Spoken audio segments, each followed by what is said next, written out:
tiene para nosotros el día de hoy. Vamos a la carta a los Gálatas, capítulo 3. Carta a los Gálatas, capítulo 3. Y vamos a leer la palabra del Señor en este día. Vamos a aprender lo que el Señor tiene para nosotros por medio de su palabra el día de hoy. Carta a los Gálatas. Vamos a continuar este maravilloso estudio que hemos venido haciendo de la palabra del Señor. Dios es bueno, Dios es fiel y para siempre su misericordia. Vamos al capítulo 2, no vamos al capítulo 3, vamos a la carta a los Gálatas, capítulo 2.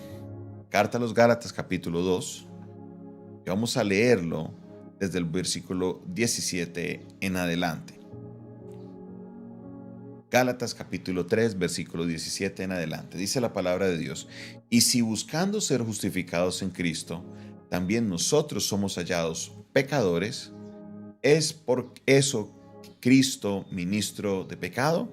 En ninguna manera, porque si las cosas que destruí, las mismas vuelvo a edificar, transgresor me hago, porque yo por la ley soy muerto para la ley, a fin de vivir para Dios. Con Cristo juntamente crucificado, y ya no vivo yo, mas Cristo vive en mí. Y lo que ahora vivo en la carne, lo vivo en la fe del Hijo de Dios, el cual me amó y se entregó a sí mismo por mí. No desecho la gracia de Dios, pues si por la ley fuese la justicia, entonces por demás murió Cristo. Amén. Aquí el apóstol Pablo continúa una exhortación que él le hace al apóstol Pedro. Esta exhortación está basada en que estaban visitando las iglesias algunos de los seguidores o algunos de los judíos de la iglesia primitiva, y estaban visitando la iglesia tratando de imponerle a los gentiles de que ellos sí deberían circuncidarse.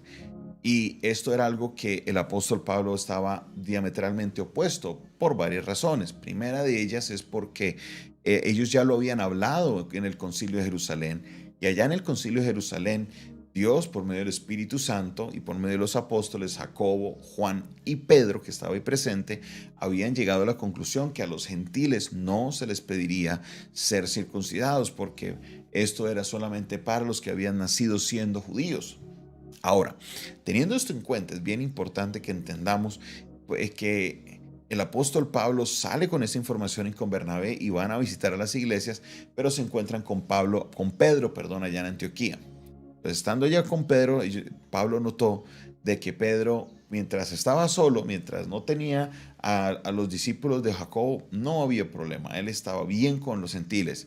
Pero apenas llegaron los discípulos de Jacobo, los enviados de Jacobo desde Jerusalén, ya Pedro se empezó a alejar de los gentiles, ya Pedro no andaba con los gentiles, Pedro no se sentaba a comer con los gentiles.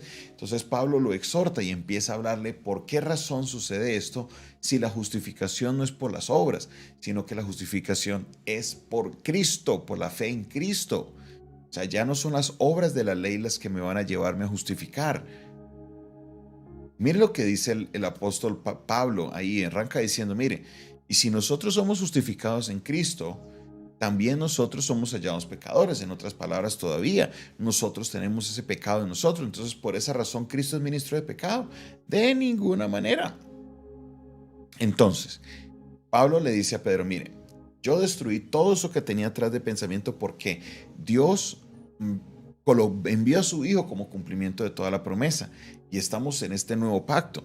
Claro que sí, las leyes espirituales todavía están, Dios no cambia, hay cosas que a Dios no le agradan todavía, pero lo que es el tema de la salvación no se iba a alcanzar por los sacrificios que se hicieran en el tabernáculo, ni por vivir una vida conforme a la ley. No, ahora la salvación sería por la gracia de Dios, y esa salvación en nosotros produciría las buenas obras. O sea, no se desliga las obras de la salvación, pero sí, la salvación como tal no se adquiere por las obras.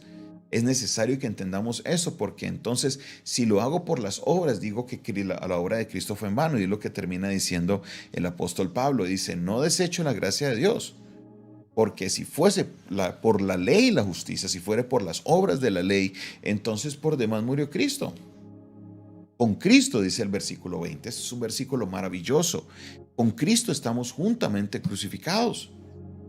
Con Cristo hemos sido juntamente crucificados. Por eso Pablo de esta frase maravillosa. Por eso ya no vivo yo, mas Cristo vive en mí. Es algo que el creyente debe comprenderlo. Y usted, mi amigo, mi hermano, que está ahí conectado en esta hora, que está viendo este mensaje, que está escuchando este mensaje, debe entender la importancia de esta frase. Ya no vivo yo, mas Cristo vive en mí.